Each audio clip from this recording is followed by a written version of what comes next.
Halo semuanya, selamat datang di sesi bedah materi kita kali ini. Hari ini kita bakal mengupas tuntas sebuah gelar teologis yang jujur aja sangat spesifik dan cukup kompleks. Kita nggak akan berdebat di sini ya, sebaliknya kita bakal ngebongkar murni dari sisi logika dan teks-teks historis di balik gelar tersebut. Saya bener-bener semangat banget buat mandu teman-teman semua memahami topik yang luar biasa menarik ini. Pertanyaan sentral yang bakal jadi fokus utama kita hari ini adalah, mengapa Bunda Maria disebut Bunda Gereja? Nah, Anda mungkin mikir, ini paling cuma sekedar tradisi aja tanpa dasar. Eits, tunggu dulu. Ternyata ada kerangka pemikiran dan rasionalisasi terstruktur yang sangat-sangat mendalam di baliknya. Dan karena kita di sini adalah pembelajar yang antusias, kita bakal menjelajahi hal ini secara objektif, menyusuri pemikiran-pemikiran historis dan teologisnya secara netral.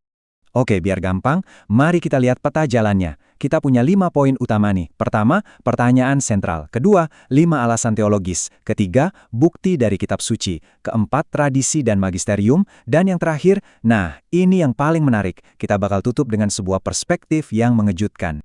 Sip, kita langsung masuk ke bagian pertama, pertanyaan sentral, dan bagaimana kita memahami analoginya.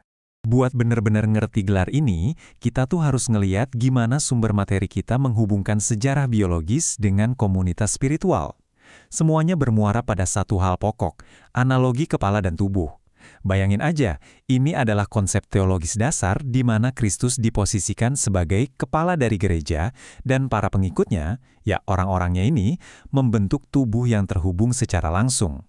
Logika fundamental dari seluruh argumen yang kita bedah hari ini bersandar kuat di sini. Kalau Maria adalah ibu dari sang kepala, maka secara logis dan spiritual, dia pasti terhubung erat dengan si tubuh tadi. Masuk akal kan? Anda kan nggak mungkin bisa misahin kepala dari tubuhnya. Nah, itu pemikiran dasarnya. Sekarang kita lanjut ke bagian 2, 5 alasan teologis. Mari kita bongkar satu persatu argumennya. Narasi argumen ini sebenarnya dibangun ngelewatin 5 pilar utama. 1. Ibu dari sang kepala. 2. Hawa yang baru. 3. Ikatan yang tak terpisahkan. 4. Teladan iman. Dan 5. Mandat Yesus. Kalau diperhatiin, narasinya tuh pelan-pelan bertransisi loh. Dari yang awalnya cuma koneksi biologis antara ibu dan anak, berkembang jadi sebuah mandat spiritual langsung buat sebuah komunitas yang luas. Mari kita lihat lebih dalam lagi, khususnya tentang Hawa dan Hawa yang baru.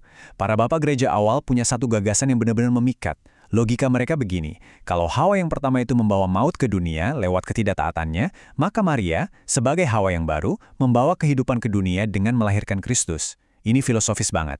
Bahkan, dokumen resmi dari Konsili Vatikan kedua merangkumnya pakai kalimat yang super poetis. Maut melalui Hawa, hidup melalui Maria. Terus, gimana dengan pilar ketiga dan keempat? Ini bicara soal ikatan tak terpisahkan dan teladan iman yang teguh. Ada analogi menarik yang sering dipakai para teolog, yaitu sama kayak Hawa yang dibentuk dari tulang rusuk Adam, gereja itu diyakini dibentuk dari sisi Kristus di kayu salib. Tapi, buat audiens masa kini, poin yang paling kena tuh soal ketabahan. Coba bayangin, Maria itu hadir dan bertahan dengan sangat tak tergoyahkan. Dari momen pertama dia dapat kabar gembira yang pasti bikin bingung banget, sampai menemani penderitaan ekstrim putranya di Bukit Golgota. Tepat ketika murid-murid yang lain malah lari ketakutan. Kesetiaannya di momen-momen paling gelap itulah yang benar-benar mengukuhkan perannya sebagai model teladan utama buat umat beriman. Dan ini ngebawa kita ke poin krusial untuk pilar kelima, yang bertumpu penuh pada satu momen dramatis, Ibu, inilah anakmu, inilah ibumu. Ini bukan kata-kata biasa, ini adalah ucapan Yesus dari atas kayu salib sesaat sebelum dia wafat. Dalam tradisinya, kalimat ini sama sekali nggak diinterpretasikan sekedar sebagai urusan domestik seorang anak yang ditipin ibunya. Bukan, ini dilihat sebagai sebuah mandat spiritual yang luar biasa besar, di mana Yesus menyerahkan ibunya kepada murid-muridnya. Dan otomatis, kalau maknanya diperluas, dia menyerahkannya kepada seluruh gereja untuk dihormati. Oke, logikanya udah dapat ya.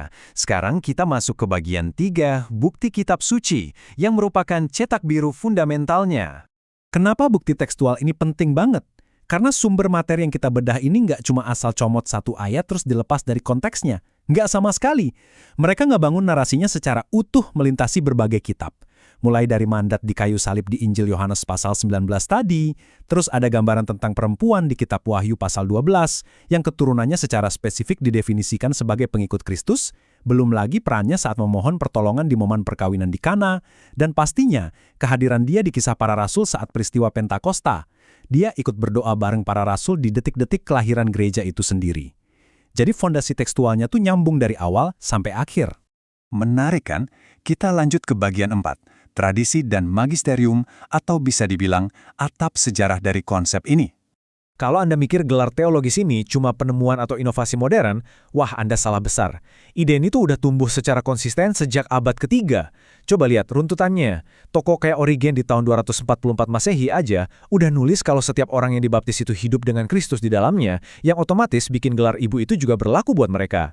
Pemikiran awal ini terus berlanjut, diteruskan oleh Santo Efraim, dirumuskan lebih tajam oleh Santo Agustinus di abad kelima, sampai akhirnya ditegaskan secara modern oleh Paus Pius X di tahun 1903. Sangat historis dan terstruktur perkembangannya, ya kan? Tapi tunggu dulu, ada satu klarifikasi yang benar-benar penting dari teks Katekismus Gereja Katolik pasal 970. Teks ini ngasih sebuah batasan yang sangat objektif. Peran keibuan Maria ini sama sekali tidak menyuramkan atau mengurangi peran Kristus sebagai satu-satunya perantara. Justru sebaliknya loh, peran tersebut bergantung sepenuhnya pada karya Kristus dan malah nunjukin seberapa besar kekuatan rahmatnya. Jadi, secara teologis, posisinya sama sekali nggak bersaing dengan Kristus, malah melengkapi dan menimba semua kekuatannya murni dari Dia. Nah, sekarang kita sampai di bagian kelima, perspektif yang mengejutkan dan sebuah konsensus tak terduga. Siap-siap, karena ini mungkin bakal bikin Anda kaget. Tokoh sentral sekaligus pendiri gereja Protestan, yaitu Martin Luther, ternyata secara eksplisit juga menegaskan gelar ini. Beliau bilang, Bunda Maria adalah Bunda Yesus dan Bunda kita semua. Kita semua adalah anak-anak Maria. Wow, logikanya benar-benar selaras dengan apa yang udah kita bahas. Kalau Kristus itu milik kita, maka semua yang jadi miliknya otomatis jadi milik kita juga, termasuk ibunya. Fakta historis ini ngasih lihat ke kita sebuah kesamaan pandangan yang sangat langka, dan jujur aja nggak terduga, di antara tradisi-tradisi besar yang di mata sejarah sering banget dianggap berseberangan. Akhirnya, sebagai penutup dari bedah materi kita kali ini, saya mau ngajak teman-teman semua buat mikirin satu hal ini. Gimana sih memandang iman melalui lensa figur seorang ibu bisa mengubah pemahaman sebuah komunitas tentang arti, kesatuan, dan kepedulian yang sesungguhnya? Ini tuh sebuah pemikiran yang dalam banget dan sangat layak buat direnungin. Gak peduli dari mana latar belakang keyakinan atau keahlian Anda. Terima kasih banyak udah nemenin saya mengupas tuntas materi historis ini.